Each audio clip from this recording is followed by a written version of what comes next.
सांगली जिल्ह्यातील बेळंकी येथील नूतन ग्रामीण रुग्णालय इमारतीचा लोकार्पण सोहळा आज जुलै 11 रोजी पालकमंत्री मेघना दीदी साकोरे बोर्डीकर यांचे हस्ते पार पडला। पाहूया आपण त्यांचे मनोगत। त्यांची सेवा करण्याची चिकाटी, यामुळे निश्चितच ह्या मतदारसंघातील एकही गाव हे कुठल्याही मागणीसाठी वंचित राहणार। ते आमचे नेते, आमचे मार्गदर्शक, भारतीय जनता पार्टीचे ज्येष्ठ नेते आदरणीय डॉक्टर सुरेश खाडे साहेब या ठिकाणी उपस्थित, आदरणीय आमच्या जयश्रीताई पाटील, मी त्यांना काकू म्हणू इच्छिते कारण की माझे बाबा आणि मदन भाऊ सोबतच विधानसभेमध्ये अनेक वर्ष त्या ठिकाणी होते। या ठिकाणी मंचावर उपस्थित आपल्या आदरणीय सुमनताई खाडे, उपस्थित बाळासाहेबजी घेनमोरे, आशिषजी जाधव, काकासोजी धामणे, बानू जमादारजी, संदीपजी आवटी, ज्यांनी प्रदीर्घ असा त्यांचा कार्यकाळ, त्यांचा योगदान आपल्या मुंबई विधान भवनामध्ये दिल्यानं आपल्या गावचे सुपुत्र बाबा वाघमारेजी, स्वातीताई खाडे, अपर्णाताई धुमाळ, महेशजी कांबळे, भाई जमादारजी, या ठिकाणी उपस्थित सर्व जिल्हा परिषदचे सदस्य, पंचायत समितीचे सदस्य, आपल्या महानगरपालिका, नगरपालिकेच्या सगळ्या नगरसेवक, नगरसेविकाताई, आमच्या आरोग्य विभागाचे उपसंचालक डॉक्टर दिलीपजी माने आणि बेळंकी ग्रामस्थांच्या सोबत, ज्यांच्यासाठी अतिशय आनंदाचा हा क्षण आहे, ज्यांनी त्यांच्या वैद्यकीय सेवेची सुरुवात ह्याच गावामध्ये एमओ म्हणून केलेली, ते आपले सिव्हिल सर्जन डॉक्टर विक्रम सिंहजी कदम, या ठिकाणी उपस्थित जिल्हा आरोग्य अधिकारी डॉक्टर वाघजी, वैद्यकीय अधीक्षक डॉक्टर रतिनंद कांबळेजी, उपस्थित सर्व आरोग्य अधिकारी कर्मचारी, आमचे ऊर्जा विभागाचे सर्व अधिकारी कर्मचारी, सगळ्याच विभागाचे आलेले सर्व अधिकारी कर्मचारी, मोठ्या संख्येने जमलेले या बेळंकी गावातील ग्रामस्थ, आजूबाजूच्या गावामधून आलेले सर्व सरपंच, सर्व पदाधिकारी आणि आमच्या आशाताईंनो, खरं तर सांगली, मिरज, कोल्हापूर, इचलकरंजी हा भाग माझ्यासाठी परिचित, कारण की माझे पती जेव्हा या ठिकाणी इचलकरंजीला पोस्टिंगला होते त्या वेळा ह्या परिसरामध्ये येण्याचा, राहण्याचा 2-3 वर्ष आम्ही इचलकरंजीला होतो, तसा योग आला। आमची 19 जुलैला जयश्रीताई जिल्हा मध्यवर्ती बँकेचं मतदान होणार आहे। मी तर बिनविरोध संचालक झाली, परंतु परभणी, हिंगोली दोन्ही जिल्ह्याची आमची मतदान होणार आहे। जो पॅनल आपला उभा केला आहे त्या पॅनलच्या लोकांना धाकधूक अधिवेशनामुळे मी तिकडे जाऊ शकली नाही, 15 दिवसांपासून मी जिल्ह्यात गेली नाही, आणि मग आता शनिवार तर दिदीनी तिकडे यायला पाहिजे, पण खाडे साहेबांचा आदेश तोडणं काही मला जमलं नाही, आणि इतक्या मनापासून त्यांनी इतकं सुंदर वैभव आपल्या गावामध्ये, आपल्या ह्या पंचक्रोशीतील लोकांना उत्तम अशी आरोग्य सुविधा पुरवण्यासाठी केलं, मग मी त्यांना नाही म्हणू शकले नाही, आणि आज ह्या उद्घाटन प्रसंगी मी या ठिकाणी आपल्या सगळ्यांच्या समोर आलेली आहे। खरं तर आपण बघितलं, सेवाभाव हा भारतीय जनता पार्टीच्या कार्यकर्त्यांच्या मनामध्ये असतो, आणि त्याच हेतूने खाडे साहेबांनी आतापर्यंत ते काम करत आलेले आहेत, म्हणून ह्या जिल्ह्यामध्ये कमळ फुलवण्याचं काम खाडे साहेबांच्या नेतृत्वामध्ये झालेलं आहे। आज आपण बघतोय 2014 पासनं, जेव्हापासून या देशाचे पंतप्रधान म्हणून नरेंद्र मोदीजींनी शपथ घेतली, तेव्हापासून या देशातल्या शेवटच्या घटकाला न्याय द्यायचं कामच मोदीजींनी सातत्याने केलं। आज जगामध्ये कुठेच नाही अशी आयुष्मान भारत, प्रधानमंत्री आयुष्मान भारत योजना, ज्यामध्ये 5 लाख रुपयाचं आरोग्याचं कव्हर, कॅशलेस योजना आपल्या देशामध्ये केवळ मोदीजींच्या नेतृत्वामध्ये चालू झाली, आणि त्याच धर्तीवर आपले मुख्यमंत्री आदरणीय देवेंद्र फडणवीस साहेबांच्या नेतृत्वामध्ये ह्या राज्यातल्या प्रत्येक व्यक्तीला दर्जेदार आरोग्य सुविधा मिळाली पाहिजे, हा त्यांचा मानस आहे। 5 किलोमीटरच्या रेडियस मध्ये दर्जेदार सुविधा उपलब्ध करून देणं हे आपलं कर्तव्य आहे। तरी सुद्धा मिरज, आम्ही लहानपणापासून ऐकतो की कुठल्याही आरोग्याच्या उपचार करायचे तर लोक आमच्या मराठवाड्यातून सुद्धा मिरजला येऊन ट्रीटमेंट घ्यायचे. आणि म्हणून तुम्ही नशीबवान आहात, ह्या परिसरामध्ये हे सगळं असताना सुद्धा दूरदृष्टी ठेवून खाडे साहेबांनी या छोट्याशा ग्रामपंचायतीमध्ये सुद्धा एवढं मोठं सुसज्ज असं 30 खाटांचं या ठिकाणी ग्रामीण रुग्णालय मनावर घेतलं आणि ते उभं करून दाखवलं. ह्यामध्ये दंत चिकित्सा होणार आहे, नेत्रचिकित्सा होणार आहे. अपघात झाल्यानंतर तातडीने त्या ठिकाणी आपल्याला वेळीच त्यावरती उपचार मिळणार आहेत. आज आरोग्याची सेवा करत असताना मी बघते संपूर्ण आमच्या विभागातले अधिकारी कर्मचारी, खास करून आमच्या आशाताईंचं मला कौतुक करायचं आहे की त्या आपण बघतो एखाद्या गावचं आरोग्य जर चांगलं राहायचं असेल, ठेवायचं असेल तर सगळ्यात महत्वाचा या राज्यामध्ये काम कोण करत असेल तर आमच्या आशाताई करताय.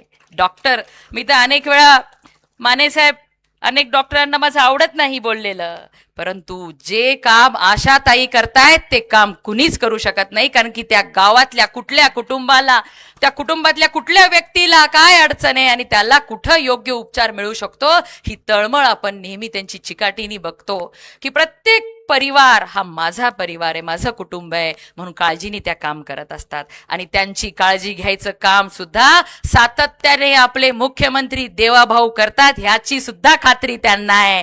मला जयश्रीताई सांगत होत्या, आमच्या बानूजी सांगत होत्या की आशाताईंचं काहीतरी असेल तर बोला. मी म्हणलं आशाताईंना होतं की आमचं रिटायरमेंटची एज वाढून मिळावी आणि त्यांची ती मागणी आपल्या देवाभाऊंनी, लाडक्या भावांनी पूर्ण केलेली, त्यामुळे त्या खुश आहेत.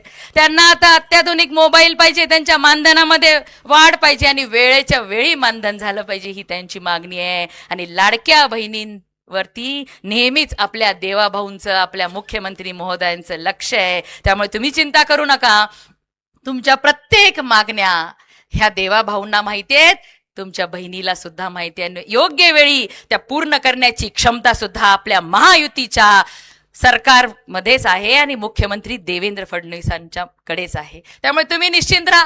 ज्या पद्धतीने निस्वार्थ भावनेने तुम्ही जनतेची सेवा करतात त्याचं मूल आपण कशातच तुलना करू शकत नाही. पण तुमच्या सगळ्या अडचणी दूर करण्याची क्षमता आणि जाणीव असलेलं नेतृत्व आज राज्यामध्ये आहे, म्हणून तुमच्या सगळ्या मागण्या वेळोवेळी टप्प्याटप्प्याने पूर्ण होणार आहेत. आज आपण बघतो की अनेक जण फक्त राजकारण करतात, परंतु आपण बघितलंय की ह्या देशामध्ये आणि या राज्यामध्ये राजकारण आणि टीका करणाऱ्यांकडे दुर्लक्ष ठेवून सबका साथ सबका विकास ह्या वाक्यावरती मोदीजी रात्रंदिवस काम करत आहे. देवेंद्र फडणवीस साहेब रात्रंदिवस काम करत आहे आणि त्याच दृष्टीने शेवटच्या घटकापर्यंत सगळ्या योजना आणून ठेवण्यासाठी या ठिकाणी बसलेले सगळे माझे भारतीय जनता पार्टीचे सहकारी अहोरात्र काम करत आहेत. आज अनेक गोष्टी आपल्यासाठी आपले राज्य सरकार, केंद्र सरकारने आणलेल्या आहेत. खाडे साहेबांनी सांगितलं पाण्याचा विषय, तुम्ही सर्वजण तर खूप नशीबवान आहात, इतकं सुंदर इरिगेटेडला तुमची जमीन आहे, शेतकरी कष्टकरी आहेत आणि शेतीमधून चांगल्या पद्धतीने आपला संसार करतात. आणि आपलं सरकार सुद्धा शेतकरी असतील, उद्योजक असतील, प्रत्येकाला चांगली दळणवळणाची साधनं उभी करून दिली पाहिजे. वीज योग्य दाबाने वीज 24 तास वीज मिळाली पाहिजे, यासाठी आपण सर्वजण मिळून प्रयत्न करत आहोत.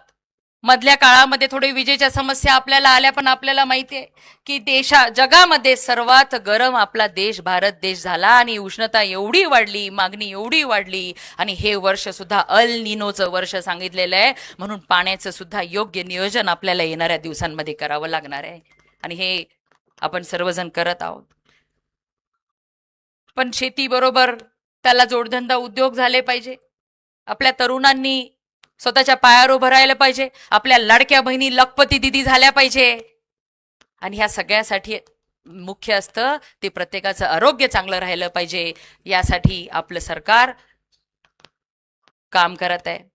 आज एवढी सुसज्ज इमारत झालेली आहे. आपण तालुक्याच्या ठिकाणी डायलिसिस सेंटर चालू केलेले आहेत. मी खाडे साहेब आपल्याला या कार्यक्रमाच्या निमित्ताने या ठिकाणी मी घोषित करते की लवकरच आपल्या ह्या बेळंकीमध्ये आपण डायलिसिसची सुविधा सुद्धा उपलब्ध करून देऊ. कारण की महाराष्ट्रामध्ये आपण 170 तालुक्यांमध्ये डायलिसिसची सुविधा उपलब्ध करून दिली. आपल्या मिरजमध्ये असेल, पण आता एवढी सुंदर इमारत आहे तर इथं पण चालू करून देऊ, जेणेकरून या आजूबाजूच्या परिसरातील लोकांना डायलिसिससाठी तालुक्याच्या ठिकाणी जायची गरज पडणार नाही. कारण मुख्यमंत्री महोदयाचं नेहमी सांगणं असतं सगळ्या सुविधा आपल्याला 5 किलोमीटरच्या परिसरामध्ये लोकांना मिळाल्या पाहिजे अशा सुविधा आपल्याला उपलब्ध करून द्यायच्यात. आपण क्वार्टर्सची मागणी केलेली आहे. क्वार्टर्सची सुद्धा आपला जो पाठपुरावा आहे त्याला मी सुद्धा जातीने लक्ष देऊन लवकरात लवकर आपलं या ठिकाणी क्वार्टर्स करण्याचा आपल्याला शब्द देते. महिलांसाठी आपण हॉस्पिटलची मागणी केलेली आहे, पाठपुरावा झालेला आहे.